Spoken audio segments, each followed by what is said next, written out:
So the cost of paper is going up, the cost of postage is going up, the cost of labor, by the way, huge problem in our industry because we are very dependent, particularly in the finishing side, upon immigrant labor. Yep. And so all of these things are now coming together to make print a far more luxury item. And that's really been my talk is we're shifting now from having print be a commodity to print being a luxury.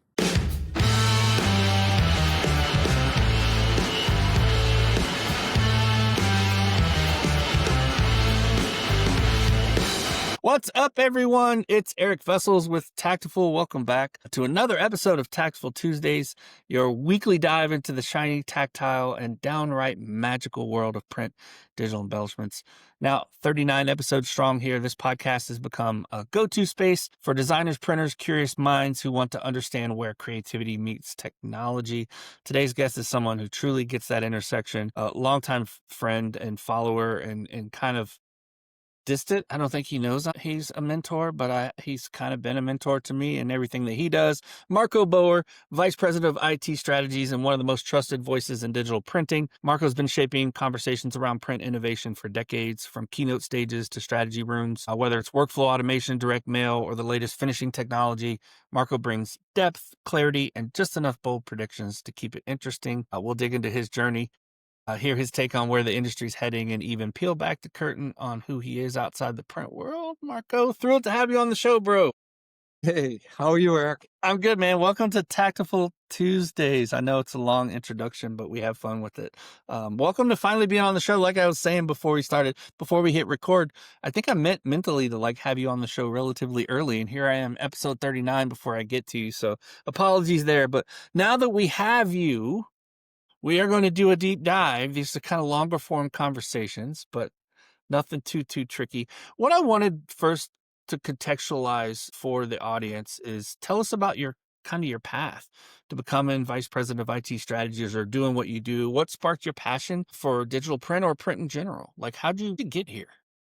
Life's full of serendipity, right? So I don't think any of us really, were born with the dream to become a printing expert, right? Unless your family was into business or something, and my family was not. Exactly. Same here, man. Same here. When I hear people like, oh, I'm fourth generation of blah, blah, blah, I'm like, man, I didn't plan any of this. Right. And I've never been a printer either, which, is the definition of a consultant, right? You're just a guy from out of town. Right. And so, but I have become, slightly dangerous in knowledge after 35 plus years of being in this business. So I started back as a summer intern in 1985 for a guy who's now long retired, Charlie Pesco.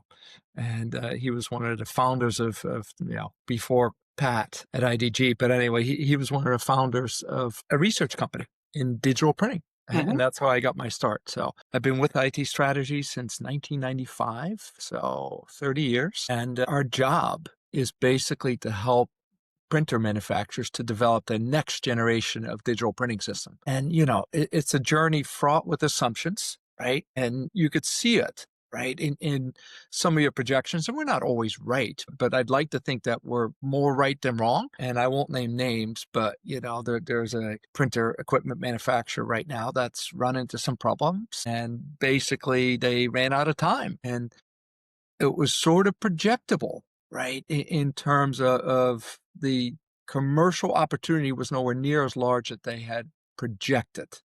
And it's similarly a case, frankly, in inkjet embellishment. Well, this industry has been around since 2007, and it's been a rough ride. One of the leading vendors in the space that's publicly traded has yet to make a profit. Right. And so can you imagine being in this business for almost 20 years and not making a profit, but yet they're right at the edge of that they've made an operational profit. So not a real profit, but close to it. Right. And so I think we've turned a corner. One of our other friends in the industry just had a $100 million write-down on their investment in inkjet embellishment.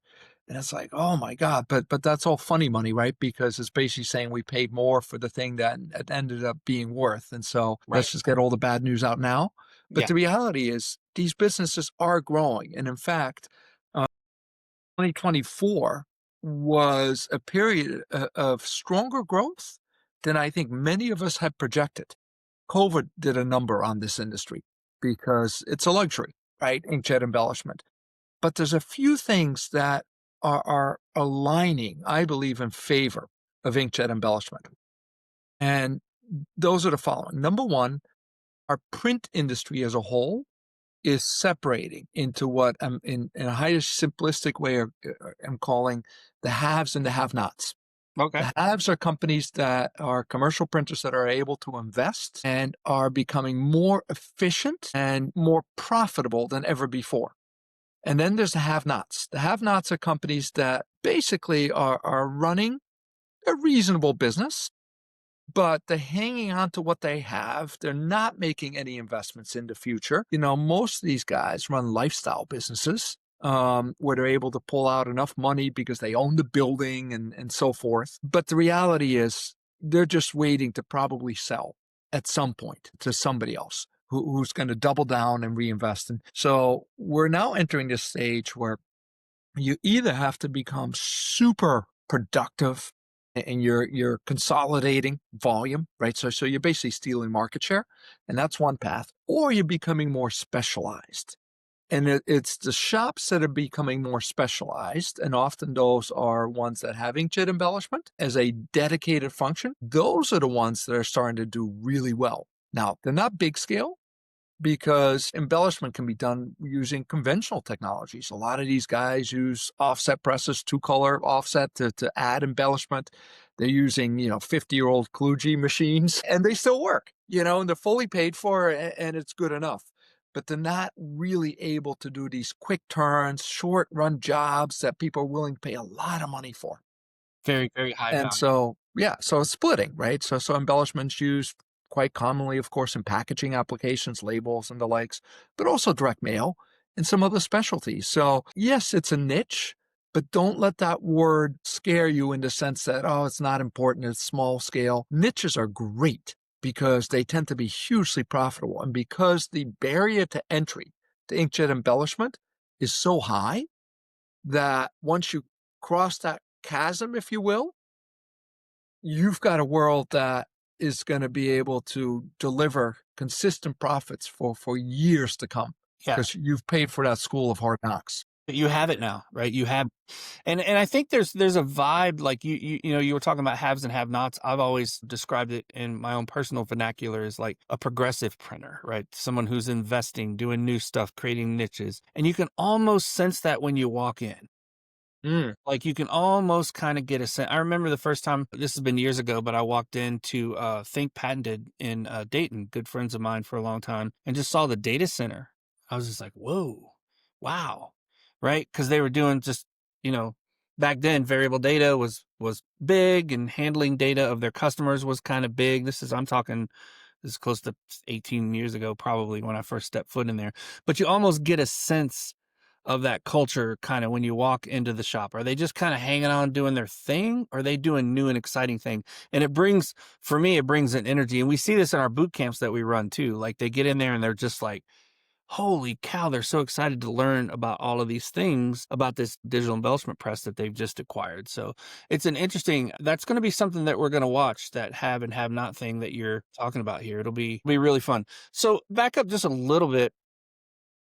Defining digital embellishments has almost gotten difficult. How would you explain it in simple terms? And what do you see that's the most exciting part of this field right now? So in very simplistic terms, it's basically you're adding additional layers of some sort to a pre-existing printed document. And it's either to highlight something, so it could be a spot varnish, it could be a metallic color of some kind, it could be a raised, almost 2-3 dimensional kind of profile. It could be a flood coat. It could even include foiling, instead of using metallic inks. And so it's basically the word embellishment. My 4 daughters would say, "Oh, it's all about putting, these little things on dresses." I forget what they're called, but that's adorning, stuff, and it's you're embellishing it. You're making a pop. So Yeah, and, yeah, and that's what it is. And by the way, I talk a lot about inkjet, but of course it can also be done with toner. for sure. Well, there's a lot of argument in the industry. Like, there's a fifth and sixth color. toner device, is that embellishment or is it just an extra color? There's a lot of I haven't gotten into into any of those arguments yet, but the way I see it is like, and what we say CMYK plus all the time. Mhm. We also say sexy print. You could say I think in terms in my brain of like extra, something extra. There's something added, like you said, right? Back in the 80s, it was bedazzled. Remember when we That's bedazzled our the word I jean was looking jackets? for. Yes. Was it bedazzled? Yeah. So you would bedazzle your jean jacket or whatever, but it's just what can you add to make it interesting? And what we find a lot of times is sometimes the more subtle, the better. The one that impacts me most personally, to be honest with you, is soft touch. Whenever I feel something that has soft touch, it does more than even a raised tactile thing for me personally. It's just like it just feels smooth and it just feels calming and nice and good. But I think that's a good, I think it's a fair answer. It's like it's that extra. What are you adding that, but not only just adding for adding's sake, but you're adding for added value. Like that Yes. can't be missed here. And I love that you pointed that out. So you gave a talk, I think recently at Think Ahead, you shared some key industry trends. And I wondered if you could just share with us like what stood out to you there. And it doesn't whether or not it's about embellishments, we don't always have to talk about embellishments, but we do a lot. What stood out to you there and how do you see those trends shaping the future of print? So I think we're entering yet another big sea change in our print industry. Okay. And it comes back to the have and the have nots. So one of the things we're finding is that because of the geopolitical chaos, let's put it that way, that's happening, particularly in the US market, That's fair. there's a lot of conservatism right now. And what we're finding is that buyers of print are now delaying So a you're lot of talking their, powder dry conservatism. yeah, yeah. And then, so buyers of print are delaying their traditional print orders, right? Their programs leading into the fall and the holiday season until they have a little bit more insight in what's happening with their own internal inventories, their cost structures because of these tariff issues. And so what's happening now is these relatively predictable campaigns that we used to see running through the print businesses are no longer there. And it's all last minute stuff. It's all a rush. The orders tend to be smaller. And that makes it also more difficult from a economies of scale perspective to keep the lights on if you're not able to depend on this predictable kind of volume, right? Seasonal stuff, yeah, for sure. And so it is getting more challenging as a result of that. We're worried to death about the direct mail industry and postage rate increases and what that is going to do to the volumes. Now, the good news out of all of this is that, and this is obviously a biased perspective, but the good news for the digital production print industry is it's accelerating the shift towards digital printing because of the last minute flexibility that you Naturally. can have. And the other thing that we're finding is that as the cost of things like paper, although paper is relatively stable right now, it's going to go up. Looking at the scheduled printing and writing paper mill closures coming up over the next 5 years. So the cost of paper is going up, the cost of postage is going up, the cost of labor. By the way, huge problem in our industry because we are very dependent, particularly in the finishing side, upon immigrant labor. Yep. And so all of these things are now coming together to make print a far more luxury item. And that's really been my talk is we're shifting now from having print be a commodity to print being a luxury. And as that shift happens, right, the things that are going to be printed are things that are going to have more value.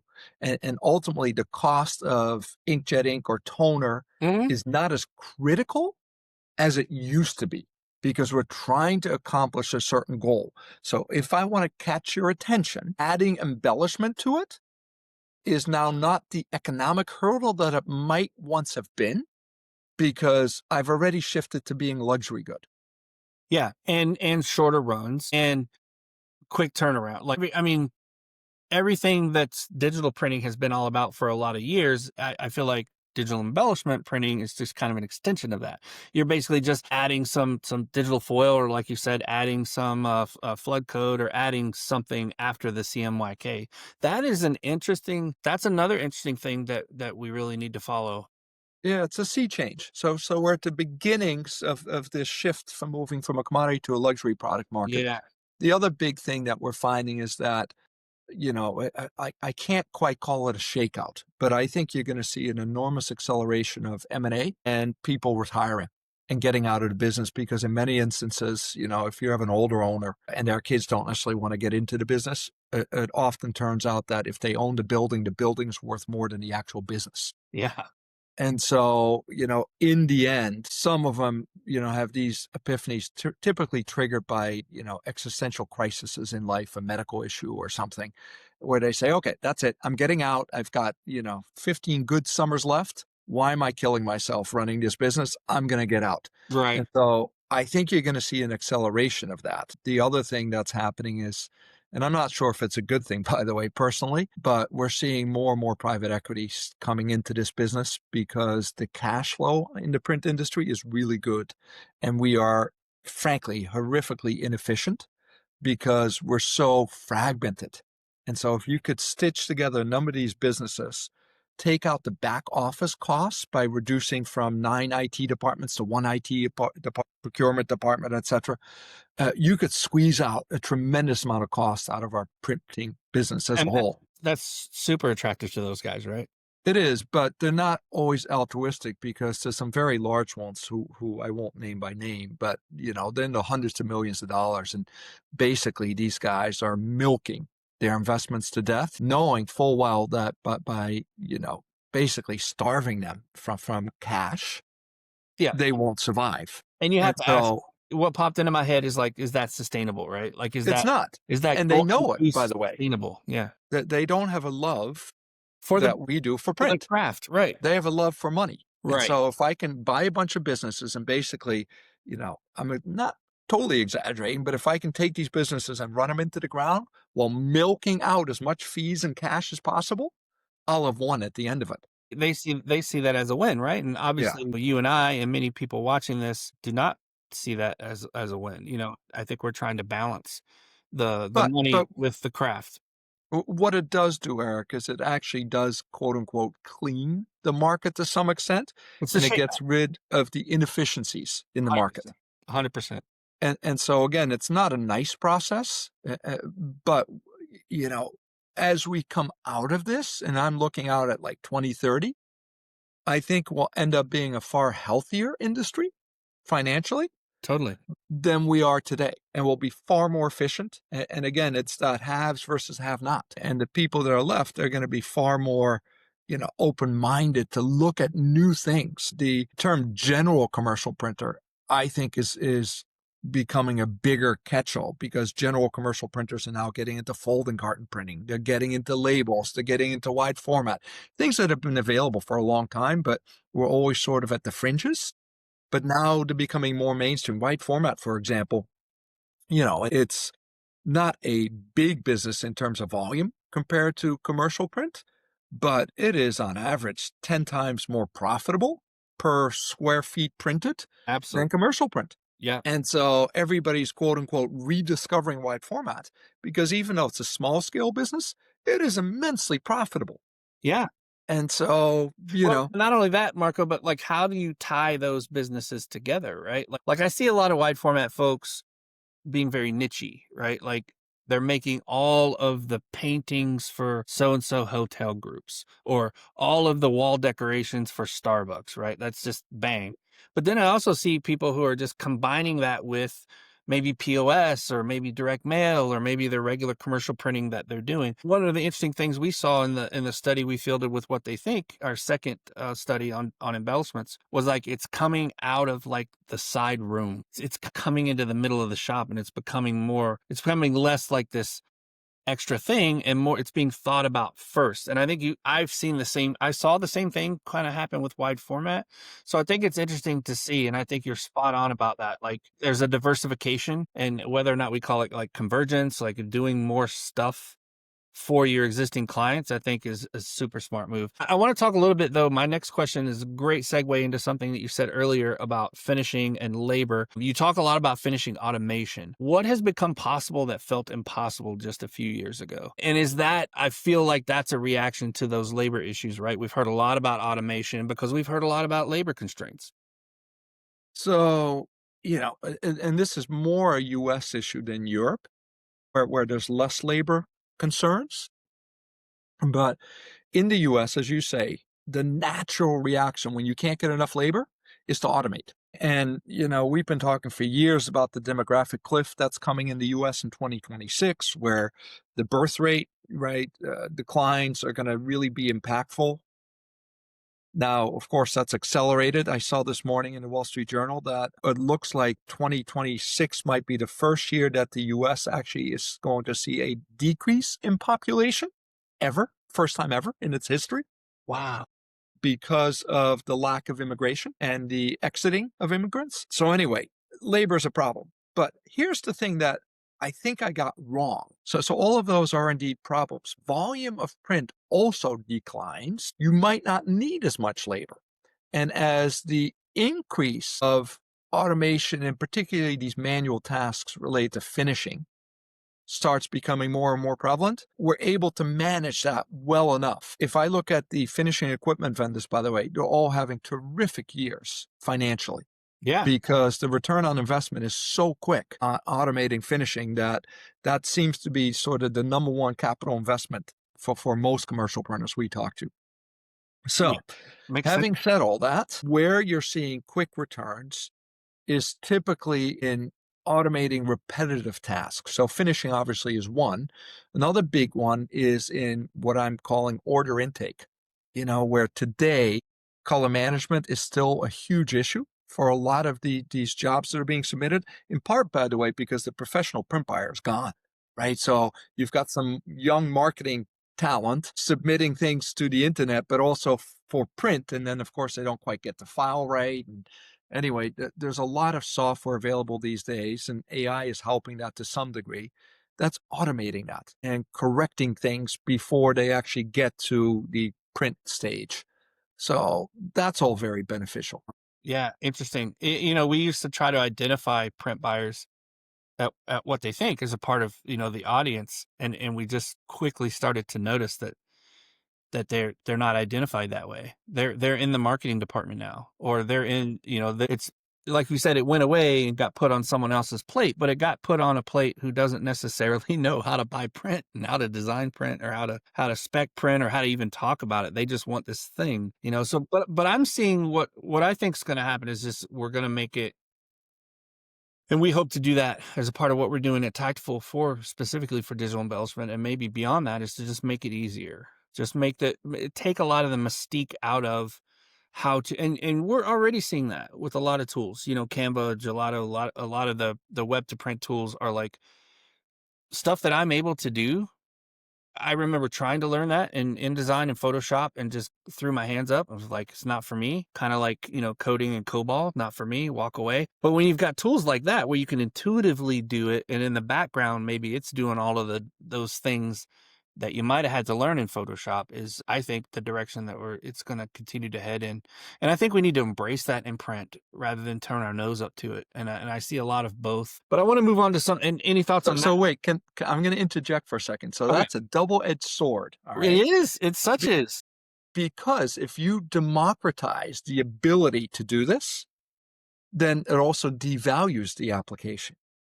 So it's an irony in a way, because, if anybody can do it, then you can't. Well, it only devalues it once we're out of the value era in terms of the equipment, right? But if aren't very many places I can go to get that thing that I easily designed printed with raised, right, coding, with tactile stuff with it, like there's still high value there. But you're right, Marco, and you're always thinking years ahead of me, because if you start to make the design easy, that's going to start multiplying the volume of the equipment that does it and the people that are offering it, because they're going to all go to this demand, begets supply.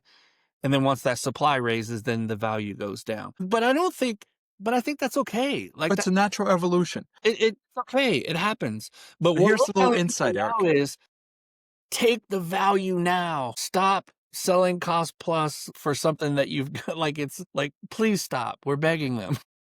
It's not just the value today. What you're also doing, if you've come up that learning curve, you've made your business far more valuable. And that's what we're seeing now, where all these commercial printers are buying wide format print shops to get the book of business, because, there's a unique scale and application engineering to wide format graphic. Different. It's so different. Just like there is to embellishment. Yeah. And so if you're a shop that has figured out how to do embellishment really well, you could probably sell your business to some bigger, larger commercial printer for a far better multiple than a typical, commercial printer could get selling to another commercial. That is something that we don't talk about enough, but I'm going to start talking about it because it is a strategic future advantage. We are really focused on kind of the now with what we're teaching people. But man, that is such a great point that you are building a long-term strategic advantage and potentially a multiplier for any type of exit. Yep. So glad you said that out loud. And I'm so glad I'm recording this so I won't forget it. I want to talk taxonomy a little bit. You've been part of developing a new taxonomy initiative for the printing industry. Why is this kind of structured language? Why is taxonomy important and so valuable? And how do we all benefit from it? And where are we at with it? So it's one of these things that nobody ever thinks about, right? Is how do we classify things? And I'll give you the background how we got to this, because the taxonomy of the print industry as it stands today ties back to the 60s and 70s. Okay. And many of the things that are available today, like inkjet embellishment, are frankly not trackable using the existing taxonomy. And so one of the things that's happened, and it started in the US, but we're really making this a global thing, is in the US, the Department of Labor Statistics, which is so important to tracking things, basically said, we're going to stop tracking the print industry because it's declining. And they're right, using their taxonomy classifications, because commercial print has been declining for some time. However, what they're missing. Stop tracking it? That felt rude to me, Marco. I'm sorry. That Listen, this is our livelihood. So no, we need it to be tracked, right?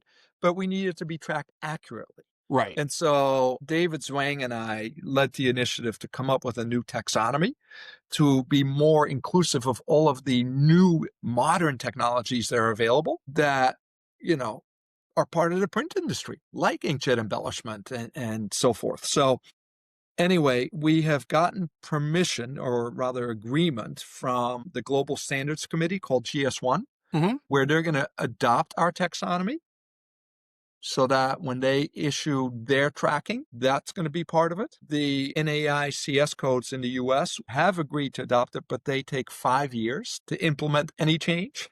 So this won't happen before 2030. Right. And also, more critically, from a pragmatic basis, when you as a commercial printer are looking for articles on, let's say, inkjet embellishment, you've got to be able to find the right terminology so that when you're searching, it pops up not just in print, but also in videos and all of these other things, podcasts. So it becomes really important to the vendors in our industry to have this unified single taxonomy so that we all, quote unquote, speak the same language. So we worked really hard also to make sure we included Intergraph in Europe, FESPA, and other international trade groups so that this becomes a global new taxonomy. So is there a way for people to support this or find out about it? Like, under what auspices is this effort being? So you're absolutely right. So the devil's in the detail, right? So we got this nice, beautiful taxonomy, but it's absolutely useless until people adopt it. And so the next step now is for us to get the large equipment manufacturers and supplies manufacturers to start embedding the taxonomy into their marketing operations. So when they go to a print show like Printing United, they're going to be using the same taxonomy that Printing United is now using. Right. So that you can indeed easily find, if you go to the trade show, you enter a search term, you can find anybody who's doing, let's say, dye sublimation printing on surfboards or something like that. Yeah. So those are the things that are going to drive it. And we have on the advisory board of this taxonomy group a number of very large equipment manufacturers. So, and the reason for that is to get them to be excited about adopting the new taxonomy, and they are. So we're at the first stages of this, but it's moving forward. And, by the time we get to 2030, I think we'll reach a stage where we have a far better idea of how big this industry really is. And that becomes super important because then we can also lobby the government agencies for support, for recognition, and all of these other things. Yeah. Get renew and extend their digital embellishment bulk mail discount that they had that expired in July. I keep You telling know, like, who do we call to keep that going, right? Because that's something that we want to do. But I think it's important not only from a data standpoint and a research standpoint to be able to, government data, and they're talking about it like we're talking about it, but it's also important for us to talk about it in the same way to clear up confusion of people who are trying to utilize these technologies, buyers who aren't, the traditional buyers, your marketers, the brands. I think, talking about all of this stuff in the same kind of way, it just helps everybody. Speaking of efficiencies, right? That we had that discussion earlier. It's an efficiency thing. If we're all if you're calling it a widget and I'm calling it a thingamabob, we might think those are two different things, but we're actually talking about the same thing. Mark, this has been so much fun. Go ahead, sorry. can I make one last pitch? Please. And it's slightly a sales pitch. So as an industry, we're kind of sleepy, we don't really participate in having a unified voice. So talking about government regulations and things like that, the only way you get a voice in the US government is to have a group of individuals, of members of companies that has more than 20,000 members. Unless you have a body that has less than 20,000 members, they won't talk to you. That's what So the number that raises the eyebrow, eh? and so Printing United is not close to having that many members. And so there are only really unified trade group left in the print industry. So if there's anything at all that we can do as an industry is to have that collective voice, pay whatever the nominal due is to a Printing United, to be able to get that voice at the government table so we can lobby the Postal Service to say, hey, we need that discount for embellishment to Absolutely. continue. Yeah. We're members. We work with those guys really well, and I've known them all. Most of my career, I was a competitor or co-opetition, but I've been really good friends with them, and they do great things. And we're actually partnering with them on the upcoming show at Printing United Expo, doing an embellishment tour, which will be All right. fun. So, hey, Marco, before we get out of here, and these things are always shocked to look at the time and it's like 30 minutes. I'm like, how in the hell did 30 minutes go by? But I love it because it's such a great conversation. There's so much good stuff in this one too. Let's talk behind the spreadsheet, man. Fun stuff. And you step away from trends and industry talk. Like, what do you like to do?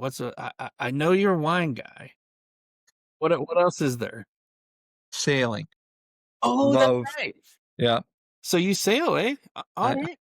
Of a 1926 Herreshoff, which is a classic wooden boat, and it's just a gem. And it's one of the most forgiving sailboats you'll ever sail. It is so much fun. Is how are there multiple people? How big? What's the scale here? I'm trying to. It's small. It's small. So it's just you.